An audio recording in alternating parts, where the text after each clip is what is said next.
Ayon kay Pangulong Aquino, patuloy na igigit ng Pilipinas ang karapatan nito sa West Philippine Sea. Ang sa Pilipinas ay sa Pilipinas. No nation can claim an entire sea.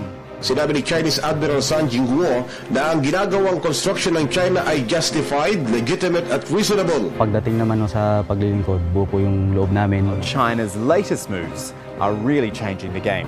Nakakarinig tayo ng mga challenges from the Chinese Navy, pero it will not stop us from doing our mandate. The Department of Foreign Affairs will push for a freeze in all activities that could further heighten tensions in disputed areas in the South China Sea. Tayo naman po gusto nating makipagkamay sa bansang China. Pero minsan po mahirap makipagkamay kung yung paa ko tinatapakan mo. We have gone to a forum where warships don't count, warplanes don't count, atomic bombs don't count, aircraft carriers don't count. Dumulog tayo sa tinatawag na arbitration. Rule of law. Hindi na kesyo mas malaki ay kung ano ang gusto nila ay masunod. The Philippines case is pretty strong. This is an intergenerational struggle.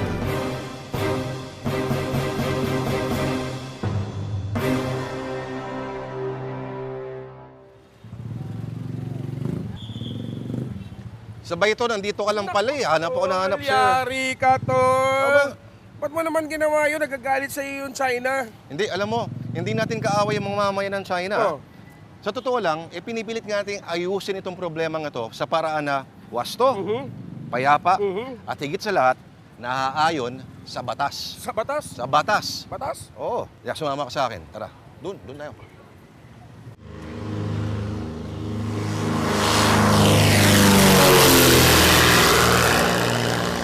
Kung sa maliit na eroplano, 1 oras at kalahati lang ang Ayungin Shoal mula sa Puerto Princesa, Palawan. 104 nautical miles o wala pang 200 kilometro mula sa Palawan, kagulat-gulat na habang nasa international airspace kami ay maririnig namin ito sa radyo. This is the Chinese Navy. You are alerting the security of our station. Leave immediately. This is Philippine Navy aircraft transiting over international airspace. We are proceeding along our planned route over. Grabe na talaga ang ginagawa ng China sa West Philippine Sea. Bukod sa pagbabawal sa mga Filipino mangingisda, puspusan na nga rin daw mga tinatayo nila mga struktura. Eto, kitang-kita namin ang katakot-takot na bilang ng mga barko sa Mischief Reef na malapit lang sa Ayungin. At sinigurado ng mga piloto namin na 7,000 feet ang taas namin. Pag bumaba raw kasi kami sa 5,000 o pababa pa, sa ilalim ng rules of engagement, delikado na kami. At sa gabi, sa gitna ng katahimikan ng Pag-asa Island, mula sa katapat na Subi Reef, ay tanaw na tanaw ang mga naglalakihang ilaw. Sinasabi sa mga naitayong struktura anumang oras daw ay pwede nang makapagpalapag ng malalaki mga eroplano ang China. Malinaw naman na labag sa pandaigdigang batas na gumagabay sa mga teritoryo at karagatan ang ginagawang ito ng China.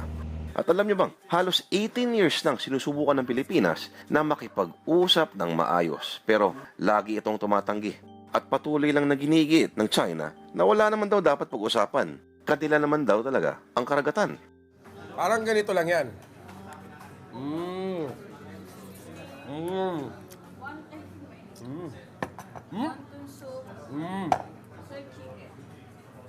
Contour. 9 dash line. Tayo naman po gusto nating makipagkamay sa bansang China. At gusto natin talagang sincere na pakikipagkamay. Pero minsan po, mahirap makipagkamay kung yung paa ko tinatapakan mo. Pilit yung ngiti ko kasi ang bigat ng paa mo sa paa ko. Ano po yung paa na yun na nakatapak sa paa ko? Yan po yung tinatawag nating 9 dash line. Dahil sinasakop niya yung atin. So siguro dapat po, manong kuya, pwede po ba nating itama itong 9 dash line para naman yung aming karapatan na-exercise din namin. Halos 18 years. Kaya naman, humanap na tayo ng mas mapayapa, mas responsable at mas makatarungang estratehiya. January 2013 natin sinabit ang arbitration. Ano nga ba ang arbitration? Yung arbitration ay kung may isang hindi mapag-unawaan yung dalawang tao o dalawang bansa. Sa halip na idudulog yung kaso na yon sa isang korte, ay dinadala mo sa tinatawag na arbitration. Ang bentahan ng arbitration ay ito, ang mga proseso ay mas mabilis, mas maiksi kaysa sa korte. Hindi judge, kundi yung pinagkasunduan kung sino yung mga tinatawag na arbitrator. At ang dalawang panig ay may kasunduan na kung ano man ang magiging husga o kapasiyahan ng arbitrators, yun ang susundin. So yun ay mas mabilis kaysa sa dumulog sa korte. Now, in the arbitration case, the basic issue we have raised is whether the 9 dash lines of China are valid under international law, whether a country like China can draw lines in the sea and claim the enclosed waters as its own waters, because those waters of China encroach on our exclusive economic zone. Ang abogado natin dyan ay si Paul Reichler at si Larry Martin. And then may mga consultant din tayo, mga profesor at mga magagaling na eksperto. Si Bernie Oxman ng University of Miami at saka si Philip Sands at saka si Alan Boyle na parehong mga taga London. Noong Marso, noong nakaraang taon, tayo ay nagbigay ng ating tinatawag na mga pruweba. Ang tawag doon ay memorial. Yun po ay 4,000 pahina, 10 volumes ng mga argumento at saka mga pruweba. Noong Pebrero, nagpadala ulit tayo ng pangalawang memorial, 3,000 pages naman. Ang bisa ng UNCLOS ay magsabi kung ano ang karapatan ng mga bayan sa mga dagatan. Ang UNCLOS ay walang karapatan na magsabi sino ang may-ari ng lupa. So ang dinulog natin na arbitration ay hindi magsasabi kung sino ang may-ari, kunwari, ng Scarborough Shoal. Ang katibayan ng UNCLOS ay kung sino ang may karapatan na gumamit ng dagat sa paligid ng Scarborough Shoal. Kaya sabay ito na, yun ang ibig sabihin ng arbitration. Okay, oo. At dalaway hangad natin sa arbitration. Una, ideklarang illegal at wala sa batas ang 9 dash line ng China. Okay, oo. Pangalawa dito, yung maritime entitlements. Yung mga isla doon. Hindi isla, yung mga bato-bato. Okay, yung pala yung ibig sabihin ng arbitration. Akala ko kasi, pag arbitration, ay palakihan ng armas, ng tangke. Rather than being forced to accept that might is right, we will instead demonstrate that right is might. By going to the tribunal, we have gone to a forum where warships don't count, warplanes don't count, atomic bombs don't count, aircraft carriers don't count. It's just a question of what is the law. So we have brought the issue, the dispute, to a forum where China and the Philippines are on equal footing, because the only consideration will be the law of the sea. Ano ba yung lot na yan, tsaka yung long na yan, pati yung mga numero na yan? Yan yung tinatawag na coordinates sa Bayton. Akala ko cellphone nila dati yan eh. Wala cellphone dati. Yan yung eksaktong position mo sa mapa. Okay. Pero buti nga ito may coordinates eh. Yung 9 dash line ng China, yung U, walang coordinates yun. Ang labo nun. China keeps on changing. In fact, in 2013, China added a 10th dash on the eastern side of Taiwan. Technically, there are 10 dashes now, but we still call it 9 dash because that's the old description. So the dashes are still growing. China keeps on adding the dashes. So China can add or move because there are no coordinates. Dahil sa pabago-bago at walang coordinates, ang 9 dash line ay labag sa UNCLOS. Ang karapatang pandagat naman ng Pilipinas ay base sa mga eksaktong coordinates. Ito ay tama at naaayon sa pandaigdigang batas. Ba talaga dito to? Ang daming bato, no? Oo. Mahalagang elemento yan ngayon sa ating arbitration. Bakit? Sa ilalim ng UNCLOS, ito daw ang sinasabi na tungkol sa mga bato.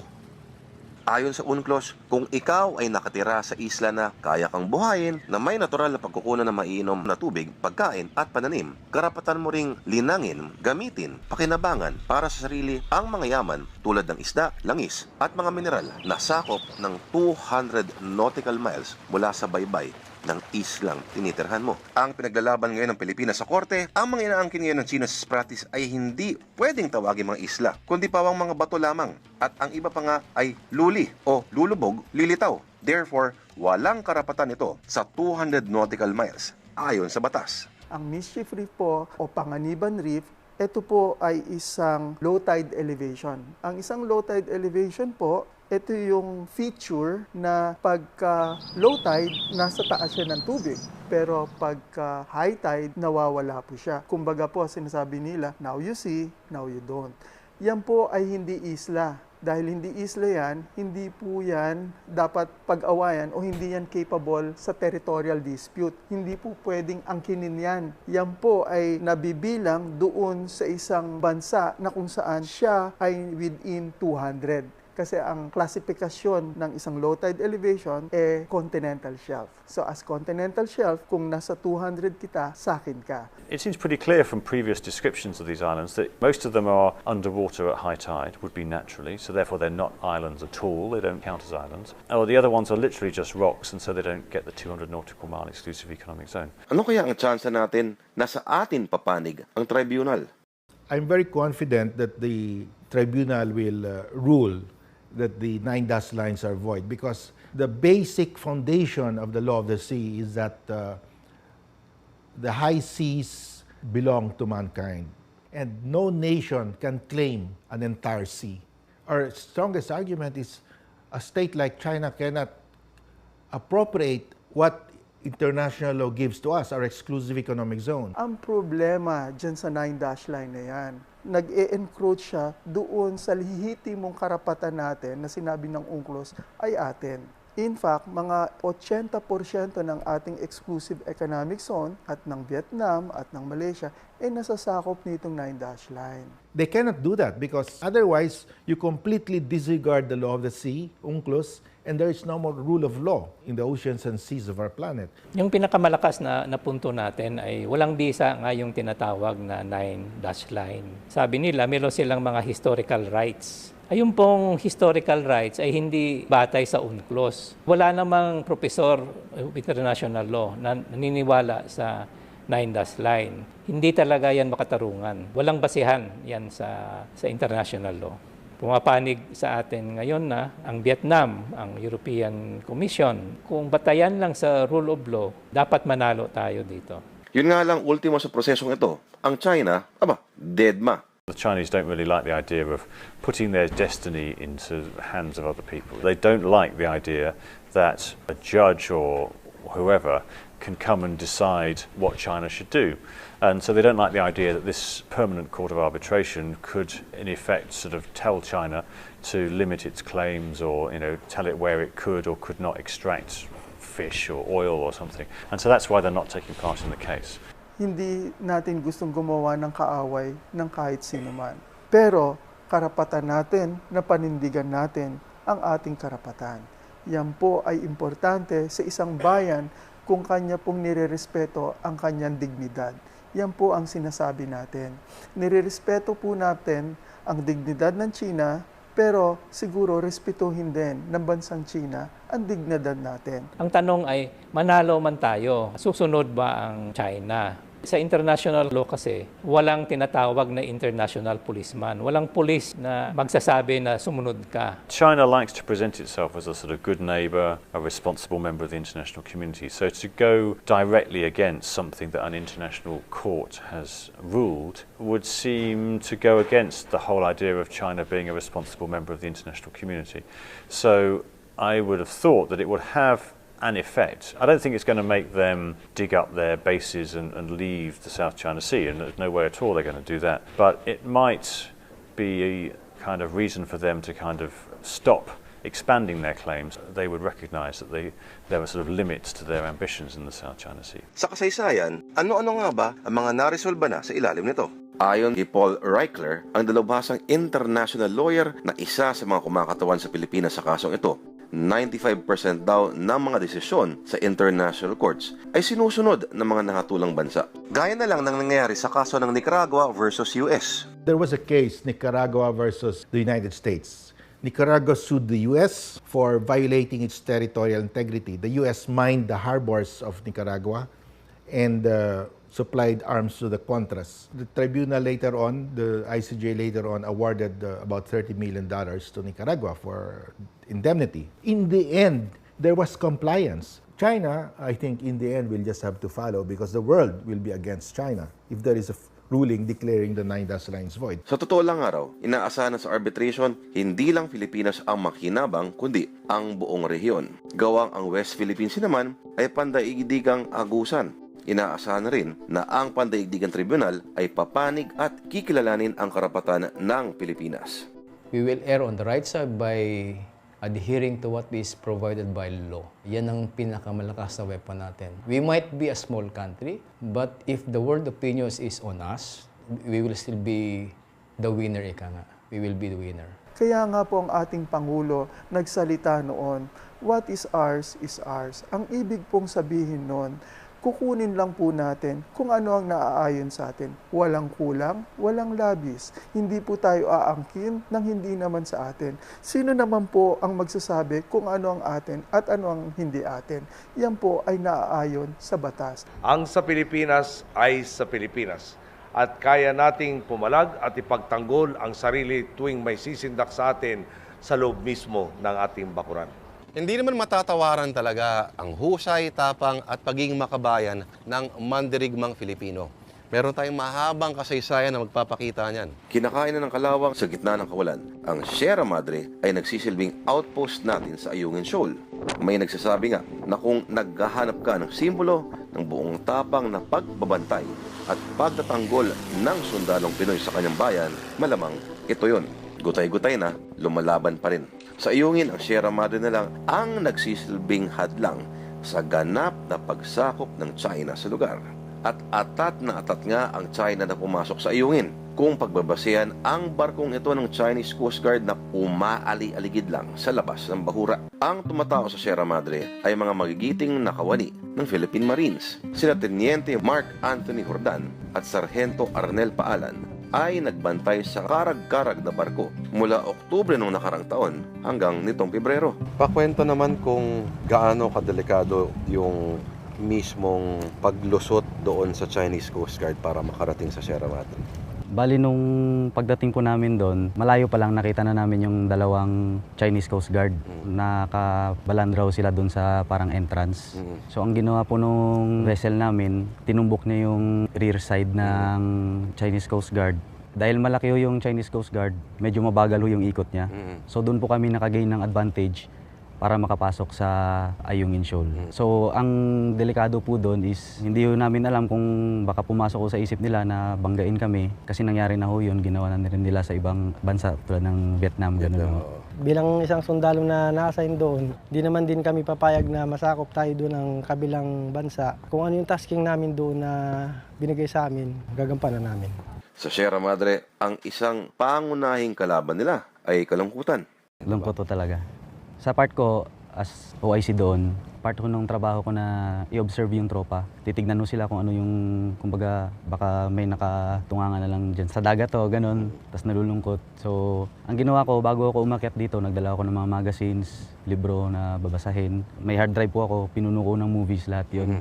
Tapos nagdala din ako kami ng DVD. So, ang ginawa ko, every night, pati yung mga movies, dinivide-divide ko yun. Para hindi naman nakakasawa, ganun. No? So every night, nagdadalawang movies kami bago mag-post, ganun, bago matulog, ganun. Kasi pero pag natutulog ko kami, may nagpo-post eh. Hanggang saan umabot yung sabi nila, F4 daw yung buhok mo nun?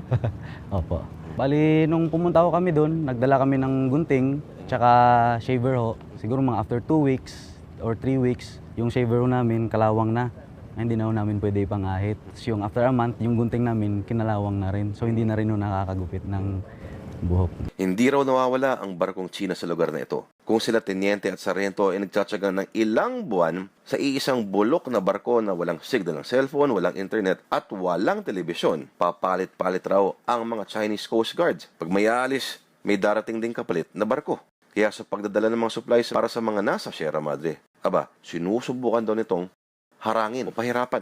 Pero mga gaya na Teniente Jordan at Sargento Paalan, talagang susukatin ang tibay ng kanilang pasensya at tapang. Gigilid sila, sir, sa breaker, sabay magwawangwang, sir. Yun ang lagi nilang ginagawa, sir. Parang nagwawangwang sila ng ginagawa? May pinupokpok naman kami, sir, na parang tangke, sir, ng acetylene, sir. Sir. Wala na laman yun? Wala na, sir. Walang laman, sir. Pero malayo-layo pang ipakatay sa mga magbabakal ng nabotas at mga junk shops ang lumang barkong ito. Pa-explain naman, Teniente, ano ba yung strategic significance ng Ayungin Shoal? Unang-una ho, yung Ayungin Shoal, napakalapit ho niyan sa Palawan. Tapos yung katabi nun, Mischief Reef. So may garrison na ho yung military ng China doon. May tendency ho na pag na-occupy nila yon, magtatayo din ho sila ng military garrison. So sa personal kong pananaw, baka isang araw ho, pagising natin, andun na yung military ng China. Personal ko lang ho na pananaw yun. Kasi napakalapit ho eh. Dapat to talaga na hindi natin i-give up yung claim doon sa Ayungin Shoal po. So hindi naman sinasabing wala tayong lakas. Meron tayong lakas. Pero ang pinaka-weapon natin with regard to this happening here at South China Sea is pagiging rules-based and what is in accordance with international law. Yun ang pinaka-weapon natin. At ito rin ang magsasabi sa buong mundo na ang Pilipinas, maliit man ito, pero ito ang ginagawa niyang tama. Sa magkabilang dulo ng mga karagatang ito, ang mga kalupaan ng China at Pilipinas. Daan-daang kilometro ang haba at posibleng mahaba-habang pakikibaka rin ang ating inaasahan. We should persevere here. There is no instant gratification here, even if we have a favorable ruling. So we must prepare ourselves for a long struggle because that's the only way we can defend our maritime zones. That's the only way we can protect ourselves. Otherwise, we will lose our fishing grounds, our mineral resources, our oil and gas. So we must be prepared to continue this struggle for the next 25 years, if it has to last that long. Because we have to preserve these resources not only for ourselves, but for the next generation of Filipinos. Hinihintay natin ang kalalabasan ng arbitration na tiwala ang ating mga dalubhasa ay papanig sa Pilipinas. Mabuti na lang at ang mapayapang pakikibakang ito ng Pilipinas ay may suporta ng international community. Pero dapat ay obligasyon rin nating lahat ng mga Filipino na armasan ang mga sarili natin ng kaalaman sa mahalagang usapin na ito. Mula sa pinakamataas opisyal sa gobyerno hanggang sa mga pinakamayamang negosyante, hanggang sa pinakaordinaryong mamamayan, bata, matanda, sundalo, mangingisda, mag-aararo, mag-aaral, magbasa tungkol sa issue, mag-usapan, magtanong. Kami ay kampante na kung alam nyo na tama ang ginagawa ng gobyerno natin, ang ginagawa na pagdulog sa arbitration ay para sa bayan, para sa mga mangingisda natin, para sa seguridad natin, at nawa kung naintindihan nyo rin ay tulungan nyo ang gobyerno na ipabatid sa iba pa kung anong ang pinaglalaban natin. Walang masama sa pag-alab ng damdamin, pero huwag mabulag sa galit. Kapag nagpasya ang tribunal na itaguyod ang karapatang pandagat ng Pilipinas, walang karapatan ang China na manghimasok at angkinin ito. Isa itong tagumpay, hindi lang para sa ating mga Filipino, kundi para sa diwa ng batas. Dahil ang dapat na gumuguhit ng mga teritoryo sa isang sibilisadong mundo ay hindi armas, kundi batas. Mga tol, hindi lang ito laban ng ilang mga magigiting na sundalo. Pagdating sa usapin ng pagtatanggol, ang labang ito, ako, ikaw, tayong lahat, mga mare, mga pare, dapat tayong lahat ang Sierra Madre. Ako po si Lord Vera. Mabuhay ang kalayaan.